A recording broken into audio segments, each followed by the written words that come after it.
رسول اللہ صلی اللہ علیہ وسلم نے فرمایا سبق المفردون قیل وما المفردون یا رسول اللہ صلی اللہ علیہ وسلم قال الذاکرون اللہ کثیرا والذاکرات. صحیح مسلم کی روایت ہے. آپ نے فرمایا مفردون سبقت لے گئے. دریافت کیا گیا اے اللہ کے رسول صلی اللہ علیہ وسلم یہ مفردون کون ہے؟ مفردون کس کو کہتے ہیں؟ فرمایا کثرت سے اللہ کا ذکر کرنے والے مرد اور عورتیں. یعنی یہاں عورتوں کا بھی الگ طور پر ذکر کیا گیا، ورنہ دین کے باقی اعمال میں یا دین کی باقی جو ذمہ داریاں ان میں عورتیں بھی شامل ہیں. آپ صلی اللہ علیہ وسلم نے یہ بھی فرمایا جس مجلس میں اللہ تعالیٰ کا ذکر نہ کیا جائے اس سے جب لوگ اٹھتے ہیں تو ایسے ہوتے ہیں جیسے گدھے کے مردار سے اٹھے ہیں، اور وہ ذکر سے خالی گھڑی ان پر حسرت کا باعث رہے گی. قیامت کے دن ایسی چیزیں اور ایسی جگہ حسرت کا ذریعہ ہوں گی، انسان ان پر پچھتائے گا اور افسوس کرے گا. رسول اللہ صلی اللہ علیہ وسلم نے فرمایا اہل مجلس جس مجلس میں نہ تو اللہ کا ذکر کرے نہ ہی پیغمبر خدا صلی اللہ علیہ وسلم پر درود بھیجے تو وہ مجلس ان کے لیے نقص یعنی کمی اور حسرت کا باعث ہوگی. اللہ تعالیٰ چاہے تو بخش دے یا عذاب دے. یہ ترمذی کی روایت ہے. ایک اور جگہ پر آتا ہے اہل جنت میں جانے کے بعد اگر کسی چیز پر حسرت کریں گے تو وہ ان کی زندگی کے وہ لمحات ہوں گے جن میں انہوں نے اللہ کا ذکر نہ کیا، یعنی فارغ لمحات جن میں وہ خدا کو یاد نہیں کرتے رہے. یعنی وہاں پہنچ جائیں گے اپنے مقام مرتبے پر، سکون امن کی زندگی ہوگی، کوئی غم نہیں، کوئی خوف نہیں، کوئی پریشانی نہیں، کوئی دکھ نہیں، کوئی مرض نہیں، بیماری نہیں، بڑھاپا نہیں، کوئی ہم نہیں، کوئی فکر نہیں، کچھ بھی نہیں. ہاں ایک حسرت، ایک خلش، ایک دکھ ضرور ہوگا، اور وہ کیا؟ کاش ہم اپنے ان لمحات کو جن میں ہم اللہ کا ذکر کر سکتے تھے اور پھر نہ کیا تو وہ ایسے کیوں گزر گئے، ہم نے وہ وقت ضائع کیوں کیا. یہ چیز اہل جنت کے لیے بھی حسرت کا باعث ہوگی. تو اس سے آپ اندازہ لگا سکتے ہیں کہ زندگی کے ایام اور مہینے اللہ کی یاد کے بغیر گزارتے چلے جانا کس قدر خسارے اور نقصان کا ذریعہ ہے، اور اس کے برعکس اللہ کو یاد کرنا، اللہ کا ذکر کرنا کتنی رحمتوں کا باعث ہے. رسول اللہ صلی اللہ علیہ وسلم نے فرمایا ذکر الہی کے لیے کوئی قوم جب اور جہاں بیٹھتی ہے تو ملائکہ ان پر گھیرا ڈال لیتے ہیں، فوراً فرشتے وہاں پہنچ جاتے ہیں، رحمت الہی کا سایہ ہو جاتا ہے، سکینت اور اطمینان نازل ہونے لگتی ہے. اللہ تعالیٰ اپنی مجلس میں ان کا تذکرہ کرنے لگ جاتے ہیں، یعنی ایسے لوگوں کا ذکر آسمان پہ ہونے لگتا ہے. ترمذی میں عبداللہ بن بصر سے مروی ہے کہ ایک آدمی نے کہا اے اللہ کے رسول صلی اللہ علیہ وسلم، خیر اور نیکی کی بہت سی چیزیں ہیں، بہت کام ہے، نیکی کی کئی قسمیں ہیں، مگر میں ان سب کو کر نہیں سکتا، یعنی میرے بس میں نہیں کہ سارے ہی نیکی کے کام کروں. شاید آپ کے دل میں بھی کبھی یہ خیال آیا ہو کہ اتنی ساری باتیں پتہ چل گئی ہیں، کیا کیا کریں گے اور کیا نہیں کریں گے. بہت کچھ کرنا بھی چاہتے ہیں لیکن اتنی زندگی نہیں، ہمت نہیں، وسائل نہیں، تو کیا کریں؟ تو اس شخص کو بھی یہی پریشانی لاحق ہوئی. تو عرض کیا اس لیے آپ مجھے کوئی مختصر سی بات بتا دیں کہ جسے میں کبھی نہ بھولوں، اس کو میں پکڑ کے رکھوں، اس میں خوب جم جاؤں اور مرتے دم تک اسے قابو میں رکھوں، یعنی پکڑ کے رکھوں، بس اس کو میں کبھی نہ چھوڑوں. آپ نے فرمایا لا یزال لسانک رطبا بذکر اللہ تعالی، تمہاری زبان ہمیشہ اللہ کے ذکر سے تر رہے، بس یہ بات نہ بھولو، ہمیشہ اللہ کو یاد کرتے رہو. ایک اور جگہ پر آپ نے فرمایا مثل الذی یذکر ربہ والذی لا یذکر ربہ مثل الحی والمیت، اللہ کا ذکر کرنے والے اور نہ کرنے والے کی مثال زندہ اور مردہ کسی ہے. یعنی کرنے والا ایسا ہے جیسے زندہ ہو، اور نہ کرنے والا جیسے مردہ انسان ہو. جیسا کہ قرآن پاک میں ایک اور جگہ پر آتا ہے افمن کان میتا فاحییناہ وجعلنا له نورا یمشی بہ فی الناس، کیا بھلا وہ شخص جو مردہ تھا پھر ہم نے اس کو زندگی بخشی اور اس کو ایک نور عطا کیا جس کے ساتھ وہ دنیا کے لوگوں کے بیچ میں چلتا پھرتا ہے. یہ زندگی کس سے نصیب ہوتی ہے؟ اللہ کی یاد سے. یعنی ایک شخص جو جہالت کی موت مر رہا تھا، اللہ نے اس کو علم دیا، اپنی یاد دی، اور پھر اس علم کے نور کی وجہ سے اس کو ایسی روشنی ملی کہ جس کے ساتھ اب وہ معاشرے میں جی رہا ہے. اور جب تک انسان زندہ ہوتا ہے، جب تک انسان کے پاس ہمت طاقت ہے، وہ بہت سی چیزوں کا مقابلہ کر لیتا ہے. تو گویا ذکر انسان کو مضبوط اور طاقتور بنا دیتا ہے، ایسی طاقت جو اللہ کی اطاعت کے لیے ضروری ہوتی ہے. آپ صلی اللہ علیہ وسلم سے مروی ہے، حدیث قدسی ہے، اللہ تعالیٰ فرماتے ہیں جب وہ مجھے یاد کرتا ہے تو میں اس کے پاس ہوتا ہوں، جب وہ مجھے یاد کرتا ہے میں اس کے پاس ہوتا ہوں. اگر مجھے دل میں یاد کرے تو میں اسے دل میں یاد کرتا ہوں، مجلس میں یاد کرے تو میں اسے اس سے بہتر مجلس میں اس کو یاد کرتا ہوں، میری طرف بالش بھر آئے میں ہاتھ برابر آتا ہوں، ہاتھ بھر آئے میں 2 ہاتھ برابر آتا ہوں، چل کر آئے میں دوڑ کر آتا ہوں۔ بخاری کی روایت ہے۔ آپ صلی اللہ علیہ وسلم نے یہ بھی فرمایا، جنت کے باغوں سے گزرو تو وہاں کچھ کھا لیا کرو۔ صحابہ نے پوچھا جنت کے باغ کون سے ہیں؟ فرمایا ذکر الہی کے حلقے، ایسی مجلسوں کو جس میں اللہ کی باتیں ہوتی ہیں، اللہ کی یاد ہوتی ہے، اسے کس سے تشبیہ دی گئی؟ جنت کے باغ سے۔ جنت کیا ہے؟ جہاں جا کر انسان سارے غم بھول جائے۔ اور کیا یہ ایک حقیقت نہیں کہ جب ہم واقعی پورے دل و دماغ کے ساتھ ایسی مجلسوں میں بیٹھتے ہیں سب غم بھول جاتے ہیں، کوئی دکھ نہیں رہتا، ایک عجیب سکون اور خوشی اور اطمینان اور ایک راحت اور سکینت محسوس ہوتی ہے۔ آپ صلی اللہ علیہ وسلم سے مروی ہے، حدیث قدسی ہے، اللہ تعالیٰ فرماتے ہیں وہ بندہ میرا پورا غلام ہے، یعنی پورا بندہ ہے جو مرتے دم تک مجھ کو یاد رکھتا ہے، اور مرتے دم تک وہی یاد رکھ سکتا ہے جس کو صحت کی حالت میں، طاقت کی حالت میں اللہ کو یاد کرنے کی عادت ہو۔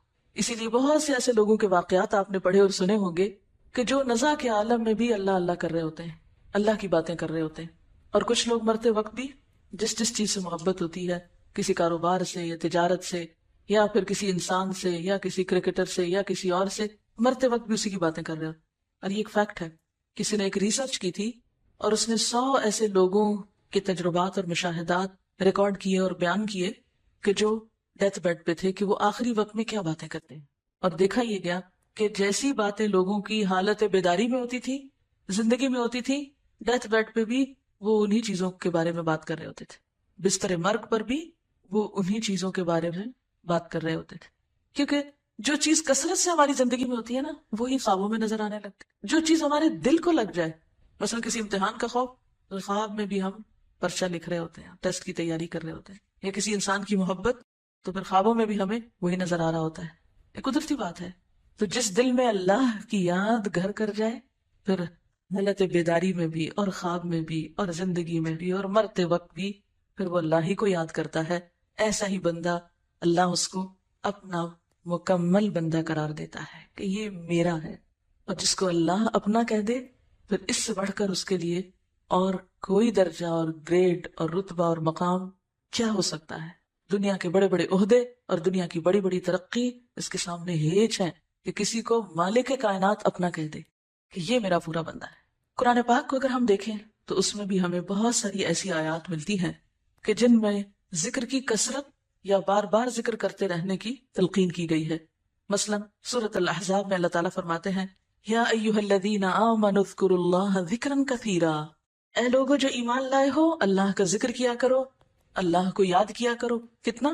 ذکرا کثیرا، بہت بہت زیادہ، کثرت سے، زیادہ سے زیادہ، حتیٰ کہ آپ دیکھیے کہ عبادات کے بعد بھی، حج کے بعد فرمایا فَإِذَا قَضَيْتُم مَنَاسِكَكُمْ فَاذْكُرُوا اللَّهَ كَذِكْرِكُمْ آبَاءَكُمْ أَوْ أَشَدَّ ذِكْرًا، جب احکام حج ادا کر لو تو اللہ کا ذکر اس طرح کرو جس طرح اپنے باپ دادا کا تذکرہ کرتے ہو، بلکہ اس سے بھی زیادہ ذکر، یعنی جس طرح ہم بیٹھ کے اپنے آباء و اجداد کی باتیں کرتے ہیں، قصے کہانیاں ان کو یاد کرتے ہیں جو فوت ہو گئے، جو چلے گئے، جو جدا ہو گئے، جو دور چلے گئے، جیسے ان کی باتیں کرتے ہیں بیٹھ کے اپنی مجلسوں میں، محفلوں میں، گھروں میں، اس سے زیادہ بڑھ کر کہیں بیٹھ کے اللہ کو بھی یاد کیا کرو، کیونکہ ذکر محض تنہائی میں نہیں، محض دل میں نہیں، محض ایک خاص مخصوص طریقے کا ورد نہیں، بلکہ اس کے کئی طریقے ہیں جن کا آگے ذکر آئے گا۔ پھر اسی طرح میدان جنگ میں سورۃ الانفال میں فرمایا یا ایھا الذین آمنوا اذا لقیتم فئۃ فاثبتوا واذکروا اللہ کثیرا لعلکم تفلحون، اے ایمان والو جب کفار سے مقابلہ کرو تو ثابت قدم رہو اور کثرت سے خدا کا ذکر کرو، یعنی میدان جنگ میں بھی، جسے ایک شاعر کا شعر ہے وَلَقَدْ ذَكَرْتُكِ وَالْخَطِّيُّ يَخْطُرُ بَيْنَنَا، ایک شاعر اپنے محبوبہ کو کہتا ہے کہ میں نے تمہیں اس وقت بھی یاد کیا تھا جب ہمارے درمیان نیزے چل رہے تھے۔ تو یہ مقام تو صرف اللہ کے لیے ہے کہ نیزے چل رہے ہوں، انسان میدان جنگ میں ہو، تنہائی میں ہو یا مجلس میں ہو، تو سب سے بڑھ کر اس کے دل میں اللہ ہی کی یاد ہو۔ رسول اللہ صلی اللہ علیہ وسلم نے فرمایا انسان پر جو گھڑی ذکر الہی سے خالی گزری وہی قیامت کے دن حسرت کا سبب ہوگی، اور جیسا کہ پہلے میں نے عرض کیا اہل جنت کو اس گھڑی کے سوا کسی چیز کا افسوس نہ ہوگا جو ذکر الہی سے خالی گزر گئی۔ اور حقیقت یہ ہے کہ دلوں کو چمکانے والی اور دلوں کو جلا بخشنے والی چیز بھی اللہ کا ذکر ہی ہے۔ اب دیکھیے کہ نماز کے بعد، اور خاص طور پر جمعے کی نماز کے بعد فرمایا فَإِذَا قُضِيَتِ الصَّلَاةُ فَانْتَشِرُوا فِي الْأَرْضِ وَابْتَغُوا مِنْ فَضْلِ اللَّهِ وَاذْكُرُوا اللَّهَ كَثِيرًا لَعَلَّكُمْ تُفْلِحُونَ، کہ جب نماز ادا کی جا چکے تو زمین میں پھیل جاؤ، وَابْتَغُوا مِنْ فَضْلِ اللَّهِ، کام کاج کرو، تجارت کرو، کماؤ، لیکن وَاذْكُرُوا اللَّهَ كَثِيرًا، صرف مسجد میں نہیں، صرف جمعے کے وقت نہیں، مسجد سے باہر جا کر، بازار میں جا کر، کاروبار میں جا کر، دنیا میں پڑھ کر بھی کیا کرو، وَاذْكُرُوا اللَّهَ كَثِيرًا، کثرت سے اللہ کو یاد کرتے رہو۔ کیوں؟ لعلکم تفلحون، تاکہ تم فلاح پاؤ، کامیاب ہو سکو۔ اور حقیقت یہ ہے کہ انسان کے دل کو زنگ لگ جاتا ہے، انسان کے دل پر میل آنے لگتی ہے، انسان کا دل سخت ہونے لگتا ہے، انسان کا دل بیمار ہونے لگتا ہے، انسان کا دل بجھنے لگتا ہے۔ یہ ساری دل کی بیماریاں ہیں۔ ان سب بیماریوں کا علاج اللہ کا ذکر ہے۔ دل کی غذا بھی اللہ کا ذکر ہے، دل کا علاج بھی اللہ کا ذکر ہے۔ اور ویسے بھی اگر ہم دیکھیں تو انسان جب تک اللہ کا ذکر کرتا ہے، اللہ اس بندے کے ساتھ ہوتا ہے۔ امام ابن تیمیہ فرماتے ہیں دل کے لیے ذکر ایسا ہے جیسے مچھلی کے لیے پانی، دل کے لیے ذکر ایسا ہے جیسے مچھلی کے لیے پانی۔ تو بتائیے کہ پانی سے جدا ہونے پر مچھلی پہ کیا گزرتی ہے، کیا گزرتی ہے؟ آپ کو معلوم ہے نا کہ اب سونامی ڈیزاسٹر میں سب سے پہلے کیا ہوا ہے؟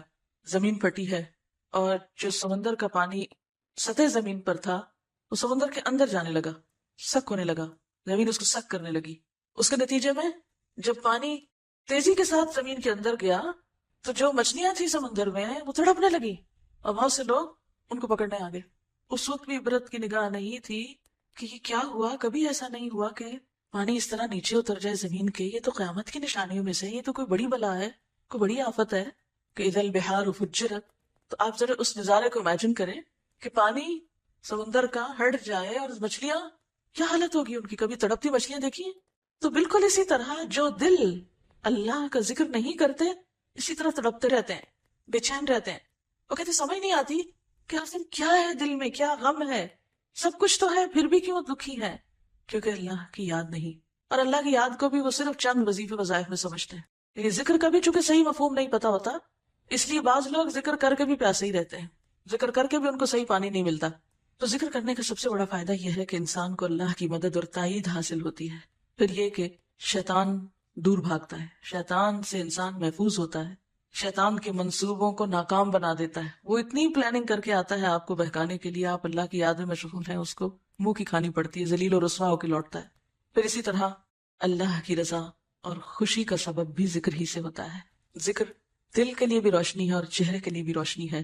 ذکر دنیا کی روزی کی کشائش کا سبب بھی ہے، کیونکہ عدم ذکر میں معیشت دن کا، تنگ زندگی، تکلیف کی زندگی کی بات کی گئی۔ ذکر ہی انسان کے اندر اللہ کی محبت میں شدت پیدا کرتا ہے، کیونکہ جس چیز کو آپ بار بار یاد کرتے رہے نا اس کی محبت بڑھتی چلی جاتی ہے، اور جس کو یاد کرنا آپ چھوڑ دیں اس کی محبت خود بخود کم ہونے لگتی ہے۔ پھر ذکر یہ ایسی چیز ہے کہ جس سے انسان احسان کے درجے کو پہنچتا ہے، ان تعبد اللہ کأنک تراہ، گویا تم اس کو دیکھ رہے ہو۔ پھر اسی طرح انسان کے اندر جو بصیرت ہے، غور و فکر کی صلاحیت ہے، اور انسان پر حکمتوں کے دروازوں کا کھلنا، یہ سب بھی اللہ کی یاد سے ہوتا ہے۔ کیونکہ دل بہتر طور پہ کب کام کرتا ہے؟ جب اس کو اس کی غذا مل جاتی ہے، خوراک مل جاتی ہے، وہ صحت مند ہوتا ہے، طاقتور ہوتا ہے۔ جب دل کے اندر اللہ کی ہیبت آتی ہے، اللہ کی محبت آتی ہے، اللہ کی یاد آتی ہے، اس میں سرشار ہوتا ہے، تو اس کی نگاہیں، اس کی زبان، اس کے کان اور طرح کام کرنے لگتے ہیں، اس کی پوری شخصیت پہ اثر انداز ہوتا ہے ذکر۔ یہ جو باتیں میں نے آپ کو بتائی ہیں یہ دراصل صرف باتیں نہیں ہیں، کچھ لوگوں نے عملی طور پر اس کا تجربہ بھی کیا ہے، اس کا ایکسپیرینس بھی کیا ہے۔ امام ابن قیم کہتے ہیں کہ ایک دفعہ مجھے ابن تیمیہ کے ہاں جانے کا اتفاق ہوا، ان کے شاگرد تھے۔ کہتے ہیں کہ وہ عام حالات میں بھی ان کے ساتھ رہے اور جیل میں بھی ان کے ساتھ رہے، یعنی زندگی بھر ان کے ساتھ رہے، اور ان کے فوت ہونے کے بعد ان کی کتابوں کو آگے پھیلانے والے اور ان کے نظریے کو عام کرنے والے بھی وہی تھے۔ تو اپنے استاد کی خدمت میں حاضر ہوتے ہیں، تو کہتے ہیں کہ میں نے دیکھا کہ آپ نے صبح کی نماز پڑھی اور پھر وہیں بیٹھ کر تقریباً دوپہر تک ذکر الہی کرتے رہے۔ ذکر سے فارغ ہو کے میری طرف متوجہ ہوئے، کہنے لگے یہ میرا ناشتہ تھا، اگر یہ نہ کھاؤں تو میری قوت کم ہو جائے گی۔ اس کا یہ مطلب نہیں کہ وہ روز ایسے کرتے تھے اور سارے کام کاج چھوڑ کے بیٹھے ہوئے تھے، لیکن کبھی کبھار وہ اس طرح بھی اللہ کو یاد کرتے تھے کہ ایک نماز پڑھی اور پھر دیر تک اسی پہ بیٹھے رہے اور اللہ کو یاد کرتے رہے، غور و فکر کرتے رہے۔ ایک دفعہ فرمایا بعض دفعہ میں اپنے نفس کو دم دے کر، یعنی ذرا سا سکون لے کر اس لیے قدرے آرام کر لیتا ہوں کہ دوبارہ زیادہ مستعد ہو کر ذکر کر سکوں. یعنی میں تو آرام بھی اس لیے کرتا ہوں کہ زیادہ بہتر کام کروں. اور فزیکلی بھی انسان اسی وقت زیادہ ایکٹیو اور نشیط ہوتا ہے جب اس کا دل بہتر طور پہ کام کرتا ہے. دل کا کیا کام ہے؟ پورے جسم کے ایک ایک بال کو، ایک ایک سیل کو خون پہنچانا. اور اگر وہ نہ پہنچے تو کیا ہوگا؟ جسم کے کسی حصے کو خون نہ پہنچے کیا بنے گی؟ ڈیڈ ہو جائے گا. تو اسی طرح جب دل میں اللہ کی یاد نہیں ہوتی تو باقی زندگی کے کاموں میں بھی پھر کچھ نہیں ہوتا. لہٰذا وہ سارے عمل بے روح ہونے لگتے ہیں، بیکار ہونے لگتے ہیں. تو دل کی زندگی ذکر میں ہے، اور انسان کی زندگی دل کی زندگی میں ہے. اور جب تک ایک بندہ مومن کا اپنے رب سے رابطہ نہیں ہوتا، اپنے رب کے ساتھ ایک مضبوط تعلق نہیں ہوتا، اس وقت تک وہ اطاعت کا حق بھی ادا نہیں کر سکتا. پھر آپ دیکھیے کہ جب تک ہم اللہ کی بات کرتے ہیں یا اچھی بات کرتے ہیں یا دل میں اللہ کو یاد کرتے ہیں تو ہم جھوٹ، چغلی، غیبت، شکایتیں، ان ساری چیزوں سے بچتے ہیں. یہ سارے شر کس وقت ہمارے اوپر امڑ آتے ہیں؟ جب ہم اللہ کو بھولتے ہیں. کوئی شخص اللہ کو یاد رکھتے ہوئے جھوٹ نہیں بول سکتا، بول ہی نہیں سکتا.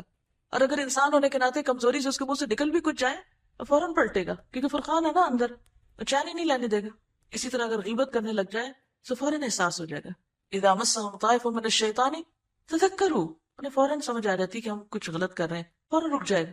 تو گویا ذکر سے ایک ایسی طاقت انسان کو نصیب ہوتی ہے کہ جس کی وجہ سے وہ بہت سی برائیوں سے خود بچنے لگتا ہے. یہ کبھی ہو سکتا ہے کوئی شخص ذکر کرے اور پھر کسی کی چیز چرا لے، بسم اللہ پڑھ کے کسی کی چیز اٹھائے؟ یہ ہو سکتا ہے؟ نہیں. یہ شیطانی کام کوئی کس وقت کرتا ہے؟ صرف اسی وقت جب وہ شیطان کے پورے تسلط میں ہوتا ہے اور اللہ کو بھولا ہوا ہوتا ہے، وہ دشمن کے پورے نرغے میں ہوتا ہے، پھر وہ غلط کام کی طرف جاتا ہے. تو جو شخص اپنے دشمن کے آگے ہار مان جائے پھر وہ کہاں سے کامیاب ہو سکتا ہے؟ تو یہ جتنی بھی ہماری زندگی میں لغویات، بیہودہ باتیں، بیکار باتیں، فضول باتیں، یہ سب اسی وجہ سے ہوتی ہے کہ انسان اصل چیز کو بھولا ہوا ہوتا ہے، اپنے رب کی یاد سے غافل ہوتا ہے. جیسے قرآن پاک میں بھی آتا ہے وَمَن يَعْشُ عَن ذِكْرِ الرَّحْمَنِ نُقَيِّضْ لَهُ شَيْطَانًا فَهُوَ لَهُ قَرِينٌ، کہ جو رحمان کے ذکر سے غفلت برتتا ہے. من یعشو، عشاء کا لفظ کس سے؟ جب اندھیرا چھا جائے وہی وقت ہوتا ہے.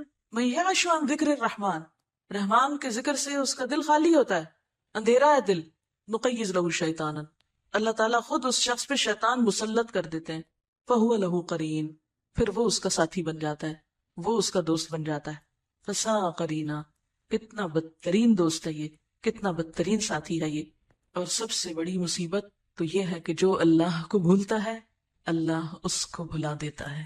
جیسا کہ اس آیت میں بھی فرمایا قال كذلك اتتك آیاتنا فنسیتها وكذلك اليوم تنسى، کہ ہماری آیات تیرے پاس آئی تھی تو نے انہیں بھلا دیا، اسی طرح آج تجھے بھی بھلایا جاتا ہے. سورۃ الحشر میں اللہ تعالیٰ فرماتے ہیں وَلَا تَكُونُوا كَالَّذِينَ نَسُوا اللَّهَ فَأَنسَاهُمْ أَنفُسَهُمْ أُولَئِكَ هُمُ الْفَاسِقُونَ، ان لوگوں کی طرح مت ہو جاؤ جنہوں نے اللہ کو بھلا دیا تو اللہ نے خود ان سے ان کے نفس بھلوا دیے، یہی لوگ فاسق اور بدکار ہیں. یعنی ذکر نہ کرنے سے نہ صرف یہ کہ انسان اپنے رب کو بھولتا ہے، ذکر نہ کرنا کیا؟ رب کو بھولنا دوسرے لفظوں میں. تو ایسا شخص پھر خود فراموش بھی ہو جاتا ہے. خدا فراموشی دراصل کیا ہے؟ خود فراموشی. تو انسان الٹیمیٹلی اپنے اوپر ظلم کرنے والا ہوتا ہے. اور اگر دیکھا جائے تو ذکر سب سے آسان ترین عبادت ہے. اگر دیکھا جائے تو ذکر آسان ترین عبادت ہے، اس میں کچھ بھی خرچ نہیں کرنا پڑتا آپ کو. اللہ سبحانہ وتعالیٰ فرماتے ہیں وَأَنِ اسْتَغْفِرُوا رَبَّكُمْ ثُمَّ تُوبُوا إِلَيْهِ يَمَتِّعْكُمْ مَتَاعًا حَسَنًا إِلَىٰ أَجَلٍ مُّسَمًّى وَيُؤْتِ كُلَّ ذِي فَضْلٍ فَضْلَهُ. اللہ سے بخشش مانگو، یعنی استغفار کی شکل میں ذکر کرو، پھر اس کی طرف رجوع کرو، تمہیں ایک وقت مقرر تک وہ اچھا فائدہ دے گا، یعنی دنیا میں بھی، اور ہر صاحب فضل کو اس کا فضل عنایت کرے گا. تو بات یہ ہے کہ ذکر سے دنیا میں بھی انسان بہترین فائدے اٹھاتا ہے. بہت سی مصیبتیں، غم، پریشانیاں، دکھ، یہ کیا ہے؟ دراصل اس زندگی کو بھی جہنم بنانے والی، اس زندگی کو بھی کیا بنا دیتی ہیں؟ دوزخ. یہ دنیا بھی ایک قید خانہ بن جاتی ہے. اور اس کے برعکس اللہ کا ذکر اور اللہ کی یاد، اس سے انسان دنیا میں بھی جنت کے مزے لینے لگتا ہے. اس کے بارے میں ابن تیمیہ فرمایا کرتے تھے دنیا میں جنت ہے، دنیا میں جنت ہے، جو شخص دنیاوی جنت میں داخل نہ ہوا وہ آخرت کی جنت میں بھی داخل نہ ہوگا. جب امام ابن تیمیہ کی بہت مخالفت شروع ہوئی، بہت ان کی دشمنی شروع ہوئی، تو کہنے لگے ابن قیم کو، اپنے شاگرد کو، دشمن میرا کیا بگاڑ لیں گے، مجھے کیا نقصان دیں گے، میری جنت تو میرے سینے میں ہے، جہاں جاؤں وہ میرے ساتھ ہوتی ہے، کبھی مجھ سے الگ نہیں ہوئی. قید و حبس میری خلوت ہے، یعنی اگر مجھے قید بھی کر دیں گے، جیل میں ڈال دیں گے، تو وہ تو مجھے تنہائی مل جائے گی، میں اپنے رب کو اور زیادہ اچھے سے یاد کر سکوں گا، جو میں لوگوں کے بیچ میں نہیں کر سکتا۔ قتل میرے لیے شہادت ہے، زیادہ سے زیادہ مجھے مار ڈالیں گے، شہید ہو جاؤں گا۔ جلاوطنی ملک سے نکال دیں گے، وہ میرے لیے سیر و سیاحت ہے۔ تو میری جنت تو میرے ساتھ ہے، میرے دشمن میرا کیا نقصان کر لیں گے؟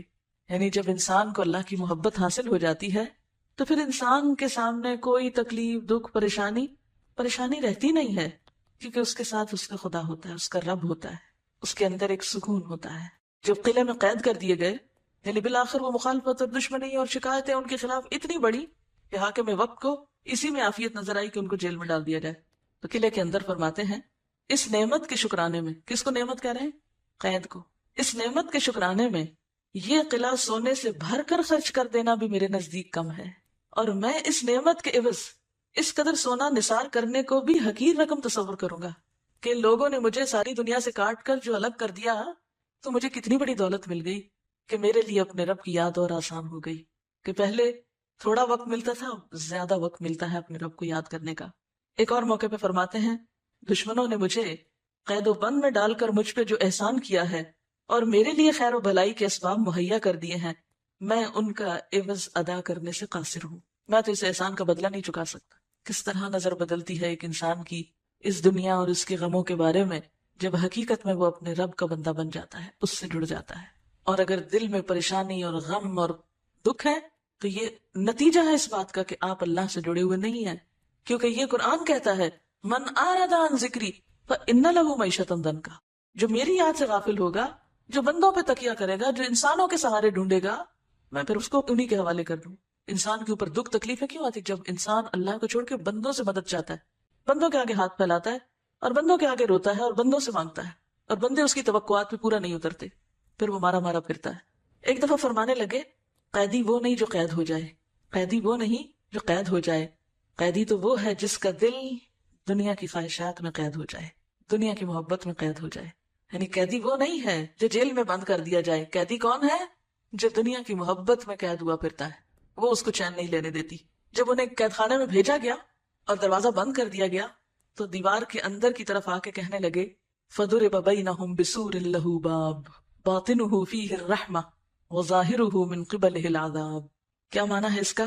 اور ان کے درمیان ایک دیوار حائل کر دی جائے گی قیامت کے دن، لہو باب، جس کا ایک دروازہ بھی ہے، باطنُهُ فِيهِ الرَّحْمَةُ، اس دیوار کے اندر والے حصے میں تو رحمت ہی رحمت ہے، وَظَاهِرُهُ مِنْ قِبَلِهِ الْعَذَابُ، اور اس کے بیرونی حصے میں سامنے عذاب ہے۔ صرف سوچ کا فرق ہے۔ جس شخص نے اپنے رب کو پا لیا ہو، اسے اس کی معرفت ہو گئی ہو، اس نے اپنے رب کو پہچان لیا ہو، جس کو واقعی ذکر کا سلیقہ آ گیا ہو، طریقہ آ گیا ہو، تو حقیقت میں اس کے دل کو ایسی ہی راحت اور اس کی قید تنہائی اس کے لیے ایسی ہی باعث رحمت بن جاتی ہے۔ ایسا ہی انسان وہ انسان ہوتا ہے جس کا نہ کوئی دشمن کچھ بگاڑ سکتا ہے، نہ دوست بگاڑ سکتا ہے، کوئی اس کو کچھ نقصان کر ہی نہیں سکتا۔ ایسا انسان انسانوں کی مخالفتوں اور دشمنی اور نقصانوں سے اوپر اٹھ جاتا ہے۔ ابن قیم کہتے ہیں کہ آپ جیل کے اندر ٹھونسے ہوئے تھے، یعنی ایسا نہیں تھا کہ وہ اندر کوئی بہت بڑا کوئی لان تھا اور وہ ٹہلتے تھے، اور نہیں، ٹھونسے ہوئے تھے، اور اس قدر انتہائی تہدید اور بدتمیزی کا سلوک کیا جاتا تھا کہ بدن کانپ اٹھتا تھا۔